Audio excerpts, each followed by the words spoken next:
നമസ്കാരം. സ്പോട്ട് ലൈവിലേക്ക് സ്വാഗതം. സിനിമാ മേഖലയിലെ ലൈംഗിക പീഡന പരാതിയിൽ അമ്മ മുൻ ജനറൽ സെക്രട്ടറി ഇടവേള ബാബുവിന്റെ അറസ്റ്റ് രേഖപ്പെടുത്തി. പ്രത്യേക അന്വേഷണ സംഘത്തിന്റെ നേതൃത്വത്തിൽ 3 മണിക്കൂർ നീണ്ട ചോദ്യം ചെയ്യലിനൊടുവിലാണ് അറസ്റ്റ്. ആലുവ സ്വദേശിനിയായ നടിയുടെ പരാതിയിലാണ് 354, 376 എന്നീ വകുപ്പുകൾ ചുമത്തി ഇടവേള ബാബുവിനെ അറസ്റ്റ് ചെയ്തത്. ഇടവേള ബാബുവിന് മുൻകൂർ ജാമ്യം ലഭിച്ചതിനാൽ ചോദ്യം ചെയ്യലിന് ശേഷം അറസ്റ്റ് രേഖപ്പെടുത്തി ജാമ്യത്തിൽ വിട്ടയച്ചു. ആജ്ഞ രവീന്ദ്രൻ ചേരുന്നു വിശദാംശങ്ങളുമായി. ആജ്ഞ, ഈ ആലുവ സ്വദേശിനിയായ നടിയുടെ പരാതിയിൽ ഇപ്പോൾ 2ാമത്തെ അറസ്റ്റാണ്. കഴിഞ്ഞ ദിവസം മുകേഷ് MLA, നടനും MLAയുമായ മുകേഷിന്റെ അറസ്റ്റ് രേഖപ്പെടുത്തുന്നു. പിന്നാലെ ഇടവേള ബാബു. ഇനിയുള്ള നീക്കം എന്താണെന്ന് കൂടി അറിയണം. ഇപ്പോൾ ഇടവേള ബാബുവിനെ അറസ്റ്റ് ചെയ്ത് ജാമ്യത്തിൽ വിട്ടയച്ചോ? തുടർ നീക്കങ്ങൾ എന്തൊക്കെയാണ് ആജ്ഞ? അറസ്റ്റ് രേഖപ്പെടുത്തിയിട്ടുണ്ട്. രാവിലെ 10 മണി മുതൽ തുടങ്ങിയ ചോദ്യം ചെയ്യലാണ്. SITയുടെ തീരദേശ ആസ്ഥാനത്ത്, തീരദേശ പോലീസ് ആസ്ഥാനത്ത് ഇന്ന് രാവിലെ 10 മണിയോടെ തുടങ്ങിയ ചോദ്യം ചെയ്യലാണ്. കഴിഞ്ഞ ദിവസം മുകേഷിനെ ചോദ്യം ചെയ്തതുപോലെ തന്നെ 3 മണിക്കൂറിലേറെ ചോദ്യം ചെയ്യൽ നീണ്ടു. അതിനുശേഷമാണ് അറസ്റ്റ് രേഖപ്പെടുത്തുന്ന നടപടികളിലേക്ക് കടന്നത്. കഴിഞ്ഞ ഓഗസ്റ്റ് 28-നാണ് ഇടവേള ബാബുവിന്റെ കേസ് രജിസ്റ്റർ ചെയ്ത് ആലുവ സ്വദേശിനിയുടെ പരാതിയിലാണ്. ഇപ്പോൾ നടപടിക്രമങ്ങൾ നടന്നുകൊണ്ടേയിരിക്കുന്നുള്ളൂ. വൈദ്യപരിശോധനയ്ക്കായി ഇപ്പോൾ ജനറൽ ആശുപത്രിയിലേക്ക് കൊണ്ടുവന്നിരിക്കുകയാണ്. അതിനുശേഷം വൈദ്യപരിശോധന പൂർത്തിയാക്കിയ ശേഷം ഇടവേള ബാബുവിന് മുകേഷിന് ലഭിച്ച അതേ ദിവസം തന്നെ മുൻകൂർ ജാമ്യം ലഭിച്ചിരുന്ന സാഹചര്യമുണ്ട്. അതുകൊണ്ട് തന്നെ മുൻകൂർ ജാമ്യത്തിന്റെ ആനുകൂല്യത്തിൽ ഇടവേള ബാബുവിനെ വിട്ടയക്കുമെന്നാണ് മനസ്സിലാക്കാൻ കഴിയുന്നത്. 354, 375 2 വകുപ്പുകൾ ചുമത്തിയാണ് അറസ്റ്റ് രേഖപ്പെടുത്തിയിരിക്കുന്നത്. ആലുവ സ്വദേശിനിയുടെ മറ്റൊരു നടിയോട്, ഒരു ജൂനിയർ ആർട്ടിസ്റ്റിനോട് ലൈംഗിക ചുവയോടെ സംസാരിച്ചു എന്ന കാര്യം കൂടി ഇതിനകത്ത് ഉൾപ്പെട്ടിട്ടുണ്ട്. ഈ 2 കേസുകളിലും കൂടിയാണ് ചോദ്യം ചെയ്യൽ നടന്നത്. രാവിലെ മുതൽ 10 മണി മുതൽ തുടങ്ങിയ ചോദ്യം ചെയ്യലാണ് ഇത്ര നേരം നീണ്ടത്. മാത്രമല്ല, അമ്മയുടെ മറ്റു ഭാരവാഹികളുടെ മൊഴിയെടുപ്പ് ഉണ്ടാകുമെന്നാണ് മനസ്സിലാക്കാൻ കഴിയുന്നത്. എക്സിക്യൂട്ടീവ് കമ്മിറ്റിയിലുണ്ടായിരുന്ന മറ്റു ഭാരവാഹികളുമായുടെയും മൊഴിയെടുപ്പ് നടക്കും. കാരണം സിദ്ദീഖിന് പിന്നാലെ ബാബുരാജ്, ഇടവേള ബാബു തുടങ്ങിയ അമ്മയുടെ ഭാരവാഹിത്വം വഹിച്ചിരുന്ന ആളുകളൊക്കെ ഈ ലൈംഗിക അതിക്രമ കേസിൽ പ്രതികളാകുന്ന ഒരു സാഹചര്യം കൂടി കണക്കിലെടുത്താണ് SIT ഇങ്ങനത്തെ ഒരു നീക്കം ഉണ്ടാകുന്നത് മനസ്സിലായത്. അതേസമയം ഹൈക്കോടതി കേസിൽ ഇടപെട്ടതോടുകൂടി സ്പെഷ്യൽ ഇൻവെസ്റ്റിഗേഷൻ ടീം വളരെ ജാഗരൂകരായാണ് ഇത്തരം കേസുകളിൽ ഇടപെടുന്നതും അതിൽ നടപടിയെടുക്കുന്നതും അതിവേഗതയോടുകൂടി അതിൽ ഇടപെടുന്നു എന്നുള്ള ഒരു കാര്യം കൂടി വ്യക്തമായിക്കൊണ്ടിരിക്കുകയാണ്. കാരണം കഴിഞ്ഞ ദിവസം സിദ്ദീഖിന്റെ മുൻകൂർ ജാമ്യം പരിഗണിച്ച സമയത്ത് കോടതി അതിജീവിതകൾക്കെതിരെയുള്ള അധിക്ഷേപങ്ങൾ ഉണ്ടാകരുത്, അല്ലെങ്കിൽ അവരെ തളർത്തുന്ന തരത്തിലോ അവരെ വിവാദങ്ങളിലേക്ക് ഇഴയ്ക്കുന്ന തരത്തിലോ ഭീഷണിപ്പെടുത്തുന്ന തരത്തിലോ ഉണ്ടാകുന്ന നടപടിക്രമങ്ങൾ ഉണ്ടാകരുതെന്ന് ഹൈക്കോടതി കർശനമായി വിലക്കിയിട്ടുണ്ട്. ആ ഒരു സാഹചര്യത്തിൽ കൂടി അതിജീവിതകളെ സംരക്ഷിക്കാനുള്ള നീക്കം SITയുടെ, ഈ കേസുകളിൽ അടിയന്തര നടപടികൾ ഉണ്ടാകാനുള്ള നീക്കം SITയുടെ ഭാഗത്തു നിന്നും ഉണ്ടാകുന്നതാണ് മനസ്സിലാക്കാൻ കഴിയുന്നത്. അതിന്റെ ഭാഗമായി ഇന്നലെ ഈ കേസിൽ ആദ്യഘട്ടത്തിൽ ആരോപിതനായിരുന്ന മുകേഷ് MLA, അത് തുടർന്ന് സിദ്ദീഖ്, അതേ തുടർന്ന് ഇപ്പോൾ ഇടവേള ബാബു. സിദ്ദീഖിനെ ഇന്നലെ മുൻകൂർ ജാമ്യം തള്ളിയതിനെ തുടർന്നുണ്ടായ നടപടിക്രമങ്ങൾ നമുക്കറിയാം. എന്തായാലും ഈ ഒരു സിദ്ദീഖിനെ മുൻകൂർ ജാമ്യം തള്ളിയതിനെ തുടർന്ന് ഉടൻ അറസ്റ്റ് എന്നുള്ള ഒരു നടപടിയിലേക്കാണ് SIT കടന്നത്. പക്ഷെ അത് ഇതുവരെയും നടന്നിട്ടില്ലെങ്കിൽ പോലും ഈ ഒരു വേഗത ഇത്തരം കേസുകളിൽ പാലിക്കാൻ SIT ശ്രദ്ധിക്കുന്നുണ്ട് എന്നുള്ള കാര്യം വ്യക്തമാണ് കേട്ടോ.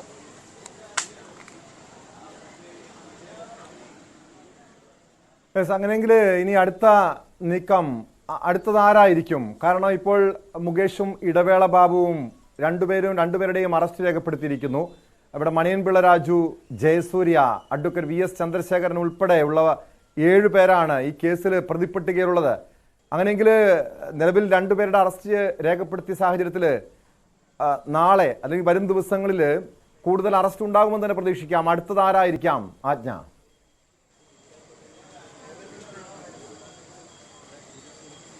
തീർച്ചയായിട്ടും കാരണം കഴിഞ്ഞ ദിവസം ജയസൂര്യയുമായി ബന്ധപ്പെട്ട കേസ് പക്ഷേ ജാമ്യം ലഭിക്കുന്ന കേസായതുകൊണ്ട് മുൻകൂർ ജാമ്യം തീർപ്പാക്കുന്ന ഒരു സാഹചര്യമാണ് ഈ കേസിലുണ്ടായത്. ജയസൂര്യക്കെതിരെ 2 കേസുകൾ ഉള്ള ഒരു സാഹചര്യമുണ്ടെങ്കിലും ഈ 2 കേസുകളും 2013 മുൻപ് നടന്ന സംഭവങ്ങളായതിനാൽ അതിന്റെ ക്രിമിനൽ ഭേദഗതി നടന്നത് 2013 ശേഷമായതിനാൽ ജാമ്യം ലഭിക്കുന്ന വകുപ്പുകൾ ഉൾപ്പെടുത്തിയാണ് കേസ് ചുമത്തപ്പെട്ടിരിക്കുന്നത്. അതുകൊണ്ട് തന്നെ ജാമ്യം ലഭിക്കുന്നതാണ്. അറസ്റ്റ് ഉണ്ടാകുമെന്നുള്ള കാര്യം വരും ദിവസങ്ങളിലും അറസ്റ്റ് ഉണ്ടാകുമെന്നുള്ള ഒരു സാഹചര്യം വ്യക്തമാണ്. ശേഷമാണ് എന്നാണ് മനസ്സിലാക്കാൻ കഴിയുന്നത്. കാരണം മുൻകൂർ ജാമ്യം ലഭിച്ചിരുന്ന രണ്ടുപേർ മുകേഷും മുകേഷ് MLA-യും അതുപോലെ ഇടവേള ബാബുവുമായിരുന്നു. ഈ ഒരു സാഹചര്യത്തിൽ മുൻകൂർ ജാമ്യം ലഭിച്ചവർക്ക് ഉള്ള അറസ്റ്റ് രേഖപ്പെടുത്തി കഴിഞ്ഞു. കഴിഞ്ഞ ദിവസം മുകേഷിന്റെ അറസ്റ്റ് രേഖപ്പെടുത്തി നടപടിക്രമങ്ങൾക്ക് ശേഷം വൈദ്യപരിശോധന ഉൾപ്പെടെയുള്ള നടപടിക്രമങ്ങൾക്ക് ശേഷം വിട്ടയക്കുന്ന സാഹചര്യം ഇപ്പോൾ ഇടവേള ബാബുവിന്റെ വൈദ്യപരിശോധന നടന്നുകൊണ്ടിരിക്കുകയാണ്. ഇതിൽ ലൈംഗിക ശേഷി ഉൾപ്പെടെയുള്ള കാര്യങ്ങൾ പരിശോധിക്കുമെന്നാണ് അറിയുന്നത്. കാരണം ബലാത്സംഗമാണ് അദ്ദേഹത്തെ ചുമത്തിയിരിക്കുന്ന പ്രധാനപ്പെട്ട വകുപ്പ്. അതുകൊണ്ട് തന്നെ ഇത്തരം കാര്യങ്ങൾ പരിശോധനയിൽ ഉണ്ടാകുമെന്നാണ് മനസ്സിലാക്കാൻ കഴിയുന്നത്. എന്തായാലും ഇടവേള ബാബുവിന്റെ വൈദ്യപരിശോധന തുടരുകയാണ്. അതിനുശേഷം ഈ അറസ്റ്റിന്റെ പൂർണ്ണ രേഖപ്പെടുത്തൽ കഴിഞ്ഞ ശേഷം അദ്ദേഹത്തെ ഈ മുൻകൂർ ജാമ്യത്തിന്റെ ഇളവിൽ വിട്ടയക്കുന്ന അവസ്ഥയാണ് മനസ്സിലാക്കാൻ കഴിയുന്നത്. എന്തായാലും വരും ദിവസങ്ങളിൽ ഇതുമായി ബന്ധപ്പെട്ടുള്ള മറ്റു കേസുകൾ, അത് 7 പേർക്കെതിരെയാണ് ആലുവ സ്വദേശിനിയായ നടിയുടെ പരാതിയിലാണ് ഇന്നലെയും ഇന്നുമുള്ള നടപടിക്രമങ്ങൾ നടക്കുന്നത്. മാത്രമല്ല ഇടവേള ബാബുവിനെതിരെ 2 കേസുകളുണ്ട്. ഒന്ന് നടക്കാവ് പോലീസ് സ്റ്റേഷനിൽ രജിസ്റ്റർ ചെയ്ത കേസും ഇത് 2 SIT-യുടെ പരിധിയിലുള്ള കേസുകളാണ്. എന്തായാലും ഈ 2 കേസുകളുടെ കൂടി മൊഴിയെടുപ്പും ചോദ്യം ചെയ്യലിനും ശേഷമാണ് ഈ അറസ്റ്റ് എന്നുള്ള ഒരു സാഹചര്യത്തിലേക്ക് വന്നിരിക്കുന്നത്. അറസ്റ്റ് രേഖപ്പെടുത്തി അല്പസമയത്തിനകം വൈദ്യപരിശോധന നടന്നുകൊണ്ടിരിക്കുകയാണ്. അതിനുശേഷം വൈദ്യപരിശോധനയ്ക്ക് ശേഷം വിട്ടയക്കുമെന്നാണ് മനസ്സിലാക്കാൻ കഴിയുന്നത്.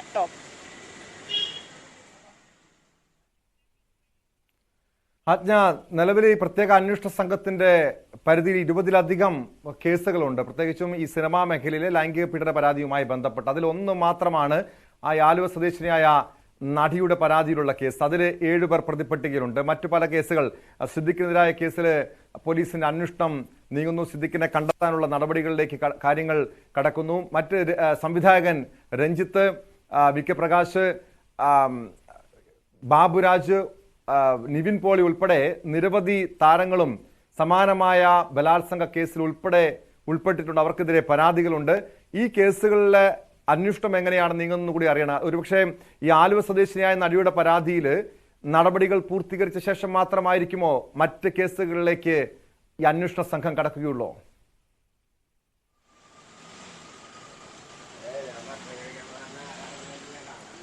ഇന്നലെയും ഇന്നും മനസ്സിലാക്കിയത് ആദ്യഘട്ടത്തിൽ രജിസ്റ്റർ ചെയ്ത കേസുകളിലെ നടപടിക്രമങ്ങൾ പൂർത്തിയാകുന്നതനുസരിച്ചിട്ടാണെന്നാണ് മനസ്സിലാക്കാൻ കഴിയുന്നത്. കാരണം ആദ്യം ലൈംഗിക ആരോപണവുമായി രംഗത്ത് വരുന്ന സിദ്ദിഖിനെതിരെ ജൂനിയർ ആർട്ടിസ്റ്റാണ് ആദ്യഘട്ടത്തിൽ നടപടിയുമായി ഈ ലൈംഗിക അതിക്രമ പരാതിയുമായി വരുന്നത്.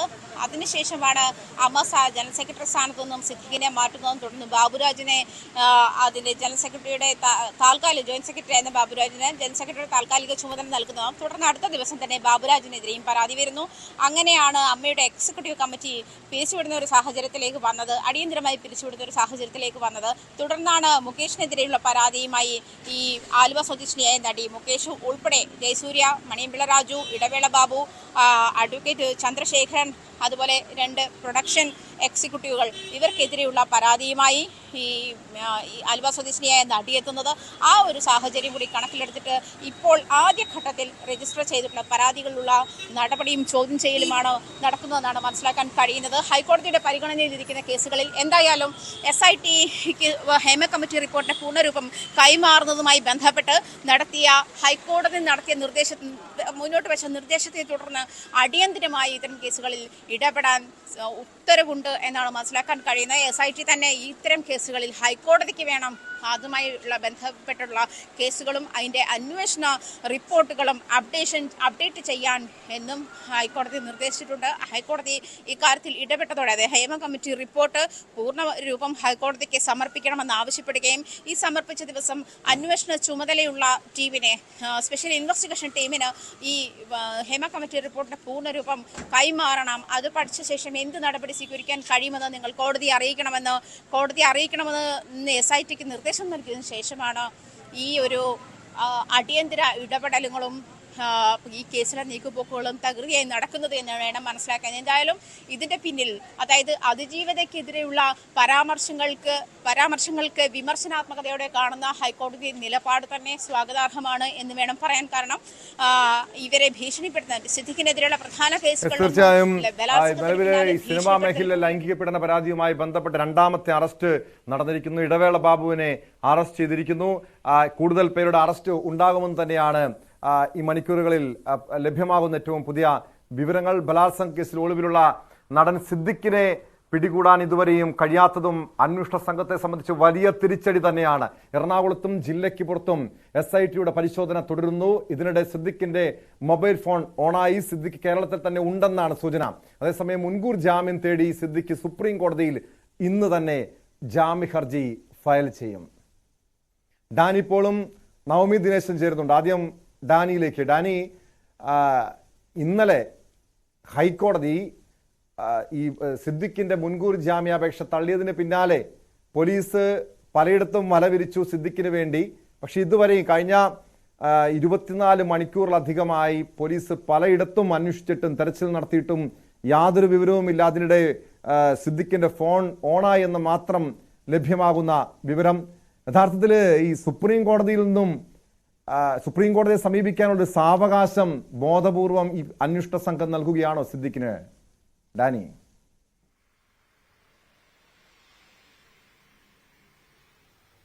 ടോം, അതിൽ ബോധപൂർവമായൊരു സാവകാശമാണോ എന്നത് സംബന്ധിച്ച ഒരു വ്യക്തതയില്ല. പക്ഷേ ഇതിലൊരു ഇടവേള സൃഷ്ടിക്കപ്പെടുന്നു എന്നത് വളരെ കൃത്യമാണ്. കാരണം ഒരു പ്രതിയെ ഈ രീതിയിൽ കേരളത്തിനകത്ത്, അതും കൊച്ചിയിൽ തന്നെ ഉണ്ട് എന്നെല്ലാം തന്നെ പറയുമ്പോൾ ഇതിനകത്ത് ഒരാളെ അത്ര പെട്ടെന്ന് ബുദ്ധിമുട്ടില്ല ഒരാളെ ട്രാക്ക് ചെയ്ത് എടുക്കുന്നതിന്. എന്തുകൊണ്ട് പോലീസ് ഈ രീതിയിലേക്ക് ഇങ്ങനെ ഒരു മെല്ലെപ്പോക്ക് സ്വീകരിക്കുന്നു എന്നതാണ് ഒരു ചോദ്യമായിട്ട് തന്നെ ഉയരുന്നത്. അതുകൊണ്ടാണ് ടോം ചോദിച്ച പോലെയുള്ള ഒരു ചോദ്യം പരക്കെ ഉയരുന്നത്. ഒരു ആക്ഷേപമായിട്ട് തന്നെ പോലീസ് സൃഷ്ടിക്കുന്ന ബോധപൂർവമായൊരു ഇടവേളയാണോ ഇതെന്നത് സംബന്ധിച്ച് ചോദ്യം ഉയരുന്നത്. അത് ചോദ്യം ഉയരുന്നതിനും ന്യായമുണ്ട്. കാരണം ഇതിന്റെ തുടക്കത്തിൽ തന്നെ ഇതിലെ പരാതിക്കാരി ഇത്തരം കാര്യങ്ങൾ പറഞ്ഞിരുന്നു. താൻ നൽകിയ മൊഴികളടക്കം പുറത്തു പോകുന്നൊരു സാഹചര്യത്തിലേക്ക് വരുന്നു. അത് ബോധപൂർവമായി സൃഷ്ടിക്കപ്പെടുന്നതാണ്. ഇതിൽ അന്വേഷണ സംഘത്തിനെതിരെ തന്നെ അവർ പരാതിയുമായി മുന്നോട്ട് വന്നു. തന്റെ മൊഴികൾ അടക്കമുള്ള കാര്യങ്ങൾ പുറത്തു പോകുന്നു. ഇത് സിദ്ദിഖിന് വളരെ എളുപ്പമുള്ളൊരു സാഹചര്യം, ജാമ്യം കിട്ടാവുന്നൊരു സാഹചര്യം സൃഷ്ടിക്കുമെന്നതെല്ലാം തന്നെ അവർ പറഞ്ഞു.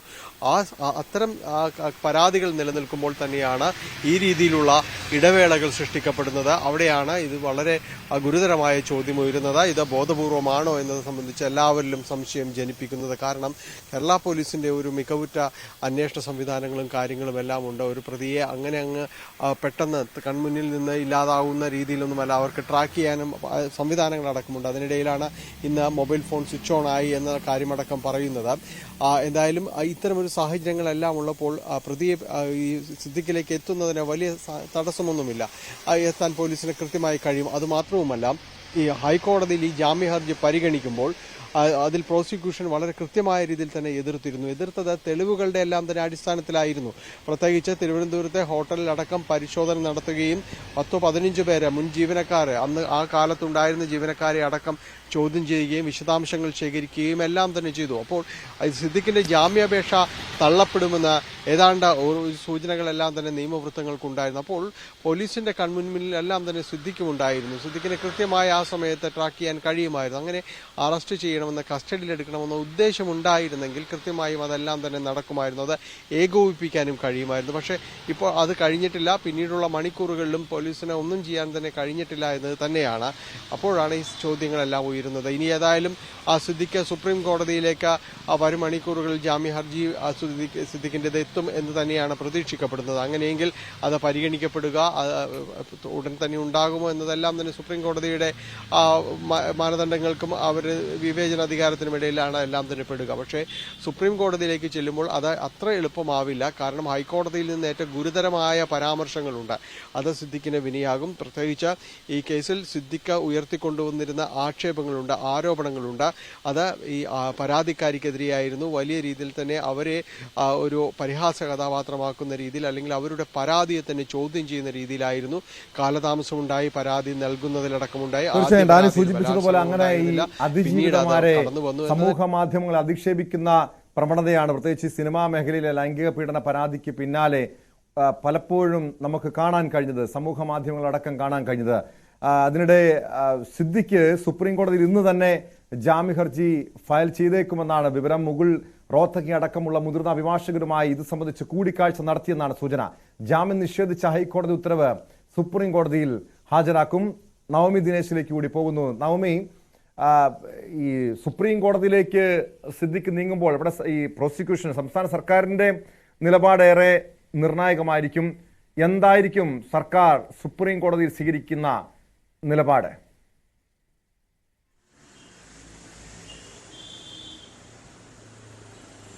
സിദ്ദിഖ് സുപ്രീം കോടതിയെ സമീപിക്കുമ്പോൾ തന്നെ അതിജീവിതയും തടസ്സ ഹർജിയുമായി സുപ്രീം കോടതിയെ സമീപിക്കുമെന്ന് നേരത്തെ തന്നെ അറിയിച്ചിരുന്നു. ഒപ്പം സർക്കാരും അതിജീവിതയ്ക്കൊപ്പം തടസ്സ ഹർജി നൽകുമെന്നാണ് നമുക്കറിയാൻ സാധിക്കുന്നത്. അങ്ങനെയാണെങ്കിൽ സിദ്ദിഖിനെ സംബന്ധിച്ച് സുപ്രീം കോടതിയിൽ നിന്നും ഒരു അനുകൂലമായിട്ടുള്ള നിലപാട് ലഭിക്കുമോ എന്നത് വളരെ ഏറെ സിദ്ദിഖിനെ സംബന്ധിച്ച് ആശങ്കപ്പെടുത്തുന്ന ഒരു കാര്യം കൂടിയാണ്. കാരണം കഴിഞ്ഞ ദിവസം ഹൈക്കോടതിയുടെ ഭാഗത്തു നിന്നുമുണ്ടാകുന്ന പരാമർശം അത് വളരെ രൂക്ഷമായിട്ടുള്ള പരാമർശമായിരുന്നു. സിദ്ദിഖിനെതിരെ രൂക്ഷമായിട്ടുള്ള രീതിയിൽ തന്നെയാണ് ഹൈക്കോടതി ചില പരാമർശങ്ങൾ നടത്തിയത്. അതും ഈ അതിജീവിത ഇത്രയും വൈകി പരാതിയുമായി അല്ലെങ്കിൽ ഈ ഒരു വെളിപ്പെടുത്തലുമായി രംഗത്തെത്തി എന്നതിന്റെ അർത്ഥത്തിൽ അവരെ സംശയത്തിന്റെ നിഴലിൽ നിർത്തേണ്ട ആവശ്യമില്ല, അതെപ്പോഴും പരാതിയായി തന്നെ നിൽക്കുമെന്നൊക്കെ അതിജീവിതയ്ക്ക് അനുകൂലമായി അല്ലെങ്കിൽ സിദ്ദിഖിന് വിപരീതമായി ഫലം ലഭിക്കുന്ന ഒരു പരാമർശങ്ങളായിരുന്നു ഇന്നലെ ഹൈക്കോടതിയുടെ ഭാഗത്തു നിന്നുമുണ്ടായത്. എന്തായാലും ഇന്ന് സുപ്രീം കോടതിയെ സമീപിക്കാൻ സിദ്ദിഖ് ഒരുങ്ങുമ്പോൾ സുപ്രീം കോടതിയിലും ഈ കാര്യങ്ങൾ, ഹൈക്കോടതി നടത്തിയ രൂക്ഷമായിട്ടുള്ള പരാമർശങ്ങളും സുപ്രീം കോടതിയുടെയും പരിഗണനയിലുണ്ട്.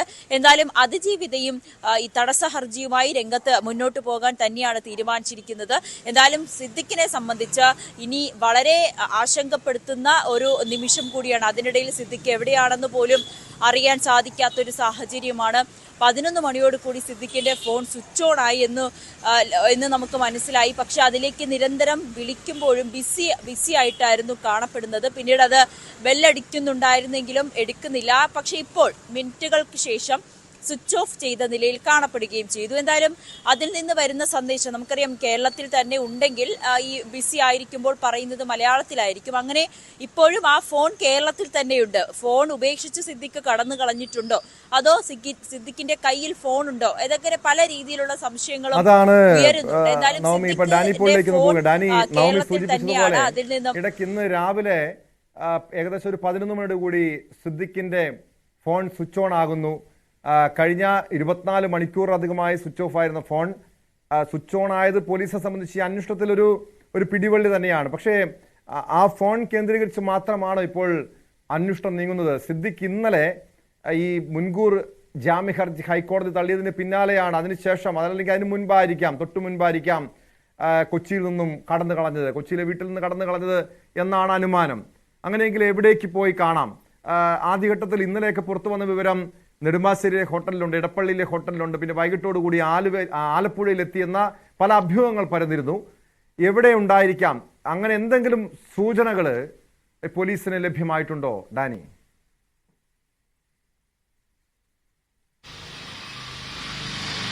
ടോം, നിലവിൽ അത്തരം ഒരു സൂചനകളും ഇല്ല എവിടേക്കാണ് പോയിരിക്കുന്നത്. ഇന്നലെ പ്രചരിച്ച അഭ്യൂഹങ്ങൾ അത് പിന്നീട് പോലീസ് തന്നെയും അത്തരം കഥകളിലൂടെ പോലീസ് തന്നെ നീങ്ങുമ്പോൾ അത് വലിയ വാസ്തവം അത്തരം കാര്യങ്ങളിലൊന്നും ഇല്ല എന്ന് തന്നെ ബോധ്യപ്പെടുകയും എല്ലാം തന്നെ ചെയ്തിട്ടുണ്ട്.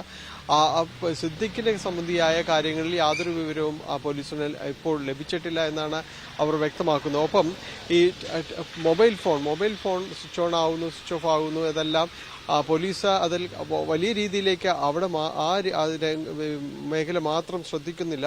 അതായത് വലിയ രീതിയിലേക്ക് അവിടെ ശ്രദ്ധ കേന്ദ്രീകരിക്കാതെ മറ്റിടങ്ങളിലും തെരച്ചിൽ തുടരുകയാണ്. കാരണം ഈ മൊബൈൽ ഫോണിന്റെ ഒരു സാങ്കേതിക വിദ്യ ഉപയോഗിച്ച് ഏതെങ്കിലും രീതിയിൽ അതിൻ്റെ ഒരു ടവർ ലൊക്കേഷനും കാര്യങ്ങളും എല്ലാം തെറ്റിദ്ധരിപ്പിക്കാൻ മനഃപൂർവ്വം ചെയ്യുന്നുണ്ടോ എന്നതടക്കമുള്ള കാര്യങ്ങൾ, അത്തരം സാധ്യതകൾ കൂടി പോലീസ് കണക്കിലെടുക്കുന്നുണ്ട്. എന്തായാലും എല്ലായിടങ്ങളിലും പരിശോധന തുടരുന്നു എന്നത് തന്നെയാണ്. പലയിടങ്ങളിലും പോലീസ് എത്താൻ സാധ്യതയുള്ള ഇടങ്ങളിൽ അതോടൊപ്പം തന്നെ മറ്റു സുഹൃത്തുക്കളെ കേന്ദ്രീകരിച്ചും കാര്യങ്ങളും എല്ലാം തന്നെ പോലീസ് പരിശോധനകൾക്ക് നടക്കുന്നുണ്ട്. പക്ഷേ ഇപ്പോഴും അതൊരു പൂർണ്ണതയിലേക്കോ വ്യക്തതയിലേക്കോ എത്തിയിട്ടില്ല.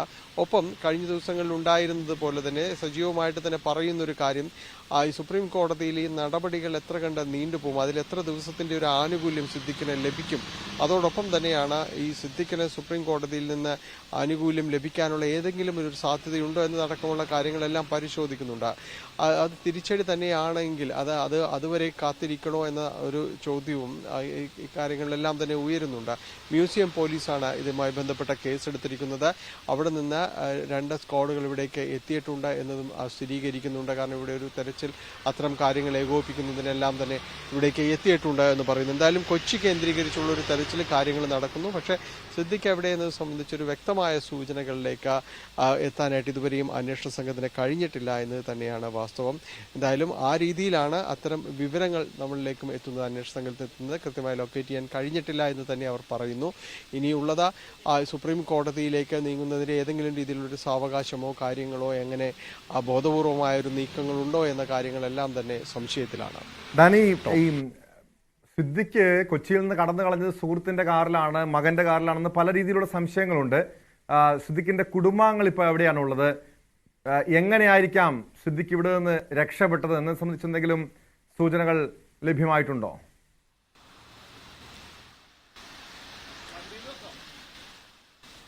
ടോം, ഇതിലെ മകൻ ഇന്നലെ സിദ്ദിഖിന്റെ അഭിഭാഷകരുമായിട്ട് ചർച്ച നടത്തിയിരുന്നു. അത് ഇന്നലെ മുൻകൂർ ജാമ്യാപേക്ഷ തള്ളിയതിനു ശേഷമായിരുന്നു മകൻ സിനിമാ താരമാണ് ഷഹീൻ ഇവരുമായി എത്തുകയും ചർച്ച നടത്തുകയും എല്ലാം തന്നെ ചെയ്തിട്ടുണ്ട്.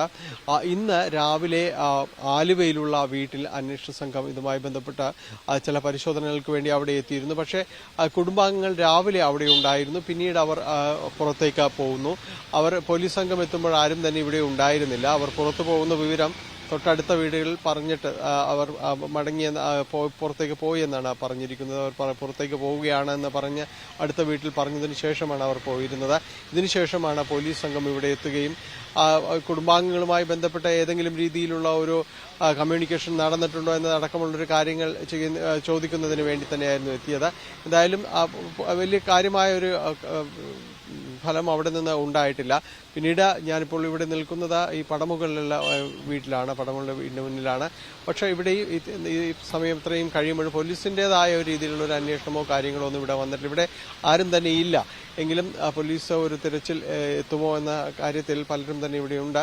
എന്തായാലും ഇതുവരെയും അങ്ങനെ ഒരു തെരച്ചിലിനോ മറ്റോ ഇവിടേക്ക് എത്തിയിട്ടില്ല. എന്തായാലും കുടുംബാംഗങ്ങളെ കേന്ദ്രീകരിച്ചുകൊണ്ട് പോലീസ് വിവരശേഖരണം കാര്യങ്ങൾ ചോദിച്ചറിയുന്നുണ്ട്. ഏതെങ്കിലും രീതിയിലുള്ള ഒരു സന്ദേശങ്ങൾ ഉണ്ടായെന്നടക്കമുള്ള കാര്യങ്ങൾ. ഒപ്പം തന്നെ സിദ്ദിഖിന്റെ ഒരു കുടുംബ വീടെന്ന് പറയുന്ന വൈപ്പിൻ എടവനക്കാടാണ്. അവിടെയും ഇന്നലെയും പോലീസ് എത്തുകയും ചെയ്തിരുന്നു. ഇന്ന് രാവിലെയും ഇതേപോലെ തന്നെ ഈ ആലുവയിലെ വീട്ടിലുണ്ടായിരുന്ന പോലെ തന്നെ പരിശോധനയ്ക്ക് വേണ്ടി പോലീസ് അവിടെയും ചെല്ലുകയുണ്ടായെന്ന് പറയുന്നുണ്ട്. എന്തായാലും ഈ രീതിയിലുള്ള അന്വേഷണങ്ങൾ ഒരു ഭാഗത്ത് സൂചിപ്പിക്കുന്ന പോലെ സിദ്ദിഖിന്റെ വീട്, ബന്ധുവീടുകളൊക്കെ കേന്ദ്രീകരിച്ചുള്ള അന്വേഷണം പുരോഗമിക്കുന്നു. അതിനിടെ സിദ്ദിഖ് സഞ്ചരിച്ചു എന്ന് പറയുന്ന ഒരു കാറിന്റെ CCTV ദൃശ്യങ്ങൾ പോലീസിന് ലഭ്യമായിട്ടുണ്ട്. അത് കേന്ദ്രീകരിച്ചും അന്വേഷണം നീങ്ങുകയാണ്. അതിനിടെ ഈ പോക്സോ കേസിൽ മുൻകൂർ ജാമ്യം തേടി ആലുവ സ്വദേശിനിയായ നടി ഹൈക്കോടതിയെ സമീപിച്ചിരിക്കുന്നു. മൂവാറ്റുപുഴ പോലീസ് രജിസ്റ്റർ ചെയ്ത കേസിലാണ് നടി ഹൈക്കോടതിയെ സമീപിച്ചത്. അറസ്റ്റ് തടയണമെന്നും മുൻകൂർ ജാമ്യം നൽകണമെന്നും ഹർജിയിൽ ആവശ്യപ്പെടുന്നുണ്ട്. ചെന്നൈയിലെത്തിച്ച് ലൈംഗിക അതിക്രമത്തിന് ഇരയാക്കിയെന്നായിരുന്നു നടിക്കെതിരെ ബന്ധുവായ പെൺകുട്ടിയുടെ പരാതി. വിശദാംശങ്ങളുമായി നവമി ദിനേശ് കൂടി ചേരുന്നു. നവമി, ഈ മുകേഷ് ഉൾപ്പെടെയുള്ള പ്രമുഖർക്കെതിരെ ലൈംഗിക ആരോപണം പരാതി നൽകിയതിന് പിന്നാലെയാണ് ഈ ആലുവ സ്വദേശിനിയായ നടിക്കെതിരെ ഇത്തരമൊരു ആരോപണം, ഗുരുതരമായിട്ടുള്ള ആരോപണം ഉയർന്നു വന്നത്. എന്നാൽ അതിൽ ചില ഗൂഢാലോചനയുണ്ട് എന്ന് നടി തന്നെ പ്രതികരിച്ചിരുന്നു. ഇപ്പോൾ ഹൈക്കോടതിയെ സമീപിച്ചിരിക്കുകയാണ് മുൻകൂർ ജാമ്യം തേടി. എന്തൊക്കെയാണ് ഈ ജാമ്യ ഹർജിയിൽ പറയുന്ന കാര്യങ്ങൾ നവമി?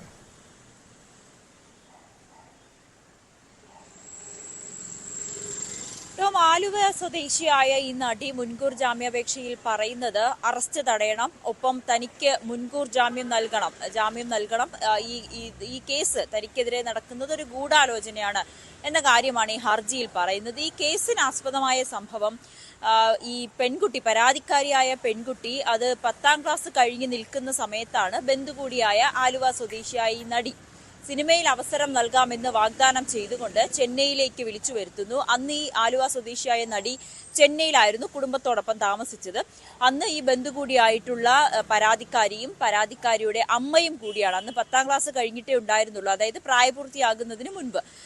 ചെന്നൈയിലേക്ക് പോകുന്നു. ചെന്നൈയിൽ വെച്ച് ഒരു സിനിമയുടെ ഓഡിഷൻ എന്ന് പറഞ്ഞുകൊണ്ട് ഈ പെൺകുട്ടിയും പരാതിക്കാരിയും നടിയും കൂടി ചെന്നൈയിലെ ഒരു ഹോട്ടലിലേക്ക് പോകുന്നു. ആ ഹോട്ടലിൽ വെച്ച് അപരിചിതരായിട്ടുള്ള രണ്ടോ മൂന്നോ പുരുഷന്മാർ വരികയും ഈ പെൺകുട്ടിയുമായി സംസാരിക്കുകയും ഒപ്പം ഈ പെൺകുട്ടിയുടെ ശരീരത്ത് അനാവശ്യമായി സ്പർശിക്കുകയും ചെയ്തു. അനുവാദമില്ലാതെ സ്പർശിക്കുകയും ചെയ്തു. ഈ സമയത്ത് തന്നെ ഈ പെൺകുട്ടി അത് തടയുന്ന ഒരു സാഹചര്യം ഉണ്ടായി. ഉടനെ ഈ നടി പറഞ്ഞത് ഇത്തരത്തിൽ ചില അഡ്ജസ്റ്റ്മെന്റുകൾ നടത്തിയാൽ മാത്രമേ സിനിമയിൽ അവസരം കിട്ടൂ എന്ന തരത്തിൽ ഈ പെൺകുട്ടിയോട് ഈ നടി പറയുന്ന സാഹചര്യമുണ്ടായി. പക്ഷേ ഈ പെൺകുട്ടി അതിന് തയ്യാറായിരുന്നില്ല. തനിക്ക് എത്രയും വേഗം അമ്മയുടെ അടുത്തേക്ക് പോകണം എന്ന് പറഞ്ഞുകൊണ്ട് അവിടെ വെച്ച് ഇവർ തമ്മിലൊരു തർക്കം ഉണ്ടാവുകയും തന്റെ വാശി താൻ ഇതിന് വഴങ്ങില്ല എന്ന് പറഞ്ഞുകൊണ്ട് വാശി പിടിച്ചതിന്റെ ഫലമായി തന്നെ തിരിച്ച് ചെന്നൈയിലെ നടിയുടെ വീട്ടിലേക്ക് വരികയും ചെയ്തു. ശേഷം താനും അമ്മയും കൂടി നാട്ടിലേക്ക് വരുന്ന വഴി അമ്മയോട് ഇക്കാര്യം വിശദമായി സംസാരിച്ചു. അമ്മയോടും സഹോദരനോടും അച്ഛനോടും ഇക്കാര്യം പറഞ്ഞതാണ്. ആ സമയത്ത് താൻ 10 വയസ്സേ ഉണ്ടായിരുന്നുള്ളൂ. 10ാം ക്ലാസ്സിലായിരുന്നു താൻ 10ാം ക്ലാസ് കഴിഞ്ഞതേ ഉണ്ടായിരുന്നുള്ളൂ. തന്റെ പ്രായം, ഒപ്പം ഇനി മുന്നോട്ടുള്ള തന്റെ ഉപരിപഠനം, തന്റെ ഭാവി, ഇതെല്ലാം കണക്കിലെടുത്തുകൊണ്ട് അച്ഛനും അമ്മയും പരാതിയുമായി മുന്നോട്ട് പോകാൻ തയ്യാറായിരുന്നില്ല. തനിക്കും ആ ഒരു പരാതിയുമായി മുന്നോട്ട് പോകണം, അല്ലെങ്കിൽ പരാതി നൽകണമെന്ന് തനിക്കും അറിവുണ്ടായിരുന്നില്ല. പിന്നീട് ഈ അമ്മ ഈ നടിയെ വിളിച്ച് ഈ കാര്യം പറയുകയും ചെയ്തു. ഇത്തരത്തിൽ വളരെ മോശമായിട്ടുള്ളൊരു പ്രവൃത്തിയാണ് ഈ നടി ചെയ്തതെന്ന രീതിയിൽ അമ്മയും ഈ നടിയും തമ്മിൽ സംസാരം നടന്നിരുന്നു. പിന്നീട് ഇവരുമായി യാതൊരുവിധ ബന്ധവുമില്ലായിരുന്നു.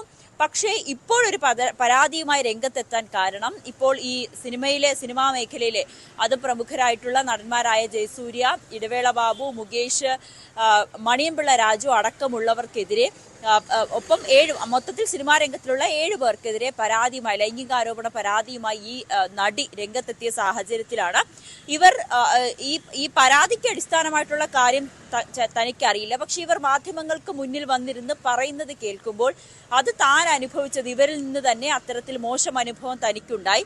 ഇവരൊരു സെക്സ് റാക്കറ്റിന്റെ ഭാഗമായിട്ട് പ്രവർത്തിക്കുന്ന ഒരു സ്ത്രീ കൂടിയാണ്. പൈസയ്ക്ക് വേണ്ടി എന്തും ചെയ്യും എന്ന് തനിക്കറിയാം. അതുകൊണ്ടാണ് മാധ്യമങ്ങളിലേക്ക് മുന്നിൽ വരുവാനും പിന്നീട് പോലീസിന് പരാതിയുമായി രംഗത്തെത്തുവാനും അല്ലെങ്കിൽ പരാതി നൽകുവാനും ഈ പെൺകുട്ടി തയ്യാറായത്. അങ്ങനെ ഈ നടിയുടെ മാധ്യമങ്ങൾക്ക് മുന്നിൽ വന്ന് നിന്ന് സംസാരിക്കുന്നത് കണ്ടപ്പോഴാണ് ഇതിൽ നിന്നും ദുരനുഭവം ഉണ്ടായ താൻ ഇനിയെങ്കിലും ഇക്കാര്യം വെളിപ്പെടുത്തണമെന്ന് തീരുമാനിച്ചുകൊണ്ട് രംഗത്തെത്തുന്നത്. പക്ഷെ ആ സമയത്ത്, അതായത് വർഷങ്ങൾക്ക് മുൻപ് 2014 ഈ സംഭവം നടന്നത്. ആ സമയത്ത് തനിക്ക് ഇക്കാര്യം കൂടുതൽ അറിവുണ്ടായിരുന്നില്ല, ഭയമായിരുന്നു. പക്ഷെ ഇപ്പോൾ തനിക്ക് 26 വയസ്സായി.